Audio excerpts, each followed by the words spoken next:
যার শত্রু ভারত তার আর শত্রুর দরকার নাই, আর যার বন্ধু ভারত তার আর মৃত্যুর বেশি দিন নাই। আপনি ভারতের কাছে দস্তখত দিয়ে যদি দেশে আসেন তাহলে আপনার মৃত্যুর সন্নিকটে।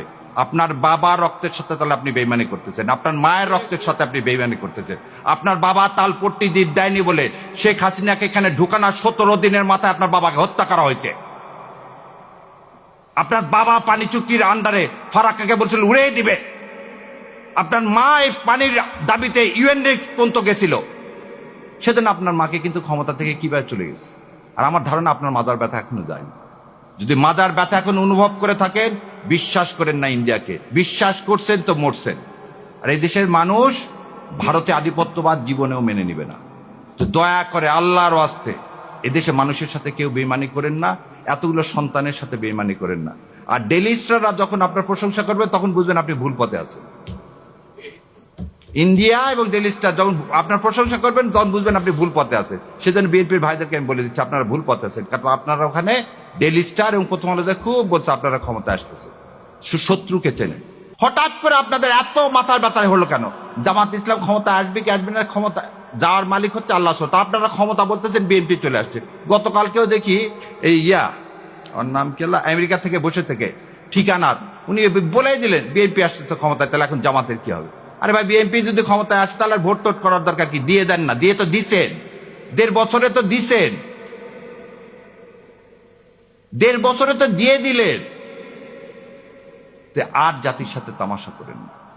বলতেছি আপনাদেরকে বারবার, শেষ রক্তবিন্দু থাকা পর্যন্ত এই ভারতীয় আধিপত্যবাদের বিরুদ্ধে যুদ্ধ করে যাব ইনশাল্লাহ। আর এই ন্যারেটিভ আর প্রথম আলো আর ডেলি স্টারের এই ন্যারেটিভ আর ইনশাল্লাহ দেশে বাস্তবায়ন করতে দিব না। সেই জন্যই বলছি, দেখেন আপনাকে বলি, এই চ্যানেল আইতে যাওয়া আমি নিজে বন্ধ করে দিচ্ছি।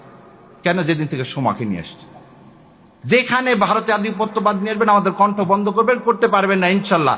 আল্লাহ আপনাদের কান পর্যন্ত পৌঁছায় দেওয়ার ব্যবস্থা করবে। কি হয়েছে আপনাদের টিভি আমরা না বর্জন করলে? যেখানে যেখানে ভারতে আধিপত্যবাদ দেখি আমি সেখানে সেখানে যাওয়া বন্ধ করে দিচ্ছি। আমাদের কথা হচ্ছে আমাদের আদর্শের সাথে লড়তে হবে, এবং সেই আদর্শটা আমরা যে পুরাবো না। আমরা আমাদের কথা বলে যাবো, যেখানে পছন্দ হবে না ভাই সেখানে যাবো। আর পুরানার রাজনীতিটা করে ভারত, এবং ভারতের দালাল হচ্ছে প্রথম আলো। শোনেন, একটা জিনিস শেষ করে দিচ্ছি, যার শত্রু ভারত তার আর কোনো শত্রুর দরকার নাই। যার শত্রু ভারত তার আর শত্রুর দরকার নাই, আর যার বন্ধু ভারত তার আর মৃত্যুর বেশি দিন নাই।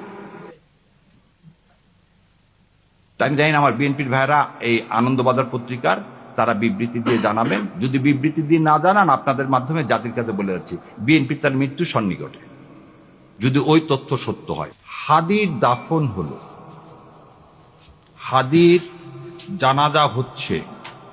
আর আপনাদের সামনে একটা কথা বলি, আপনার সন্তানের যেদিন জানাজা বা দাফন হবে সেদিন আপনি সাংস্কৃতিক অনুষ্ঠান উপভোগ করতে পারেন? একজন সাংবাদিক তিনি চ্যানেল 24-এ বললেন কি, আমি সাংস্কৃতিক অনুষ্ঠান উপভোগ করছিলাম, যখন শুনলাম এই চ্যানেল প্রথম আলো এবং ডেলি স্টারে আগুন দেওয়া হয়েছে, আমার গা শিহরিত হয়ে উঠে। আমি তাদেরকে বলতে চাই, আপনার সন্তানের চেয়ে ওই বিল্ডিং এর মূল্য আপনার কাছে বেশি। এই ভারতীয় আধিপত্যবাদ বন্ধ করেন, এই নাটক বন্ধ করেন। আপনি 2.5 ঘন্টা পরে এসে কিভাবে দাউ দাউ করে একটা বিল্ডিং জ্বলতেছে 4 তলা পর্যন্ত, তার মধ্যে ঢোকেন কিভাবে? তাহলে আপনি জানেন কারা আগুন দিয়েছে? এই আগুনের সহযোগী আপনি, না আপনি এই বিল্ডিং এ ঢুকলেন কিভাবে 2.5 ঘন্টা পর? কত বড় মিথ্যাচার যে সেদিন নাকি ফায়ার ব্রিগেডকে ঢুকতে দেওয়া হয়নি, তাহলে আপনাকে ঢুকতে দিল কিভাবে? আবার এর সাথে আপনি লিঙ্ক করেন কি দাড়ি টুপি। আপনাদের লজ্জা হয় না? যাত্রাবাড়িতে দেখেন, যাত্রা আপনি একটা জিনিস বলেন, শিরাটনে সামনে বিআরটিসি বাসে গান পাউডার দিয়ে আগুন ধরে জীবিত মানুষগুলোকে পুড়ে মারল কে? আওয়ামী লীগ। এই যে এই গত 1 মাসে যত বাস পুরাইছে কে? আওয়ামী লীগ। বিহঙ্গ পরিবহনের বাসকে পুরাইছে আওয়ামী লীগ।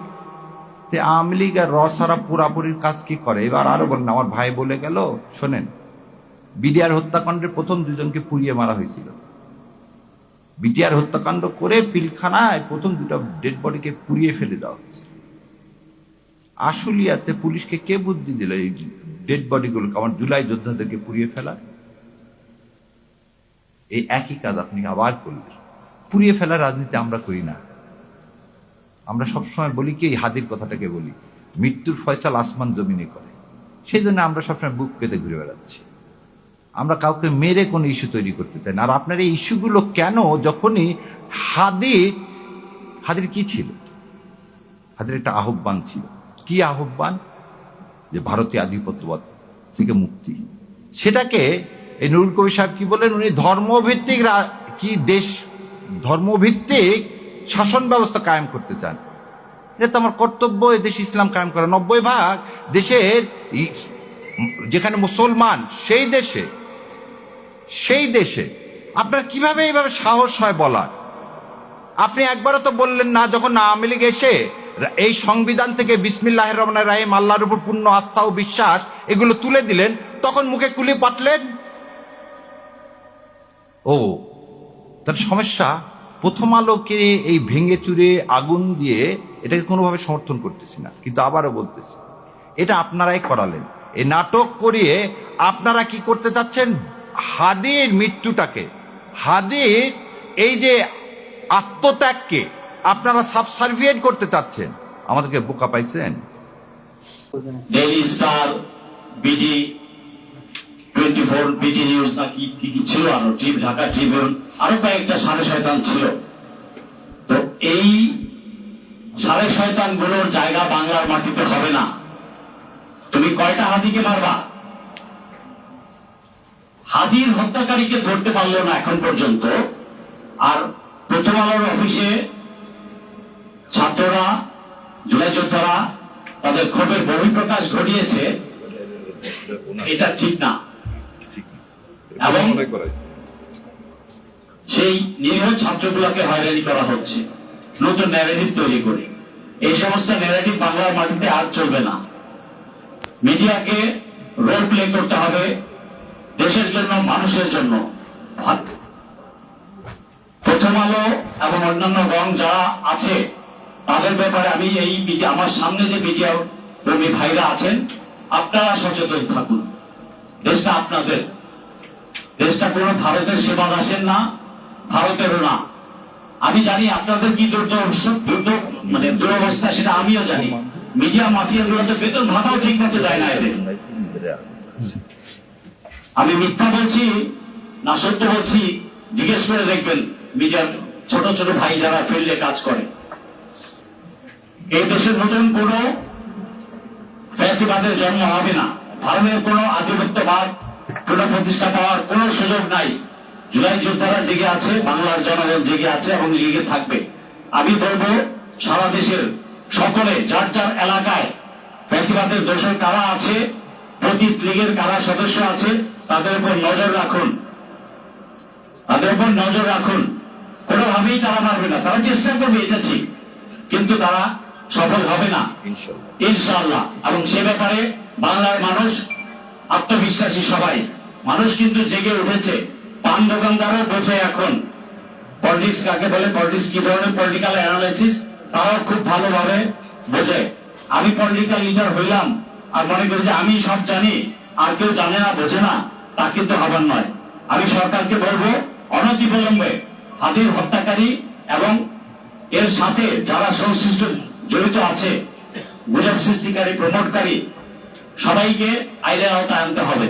আর সকল মিডিয়া, যে সকল মিডিয়া এখন থেকে ভারত প্রেমী থাকবে, তাদের লাইসেন্স বাতিল করতে হবে।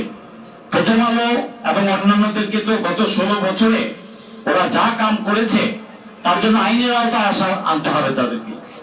নতুন করে কোনো কিছু প্রমোট করার সুযোগ নাই। আপনারা সবাই সজাগ দৃষ্টি রাখবেন।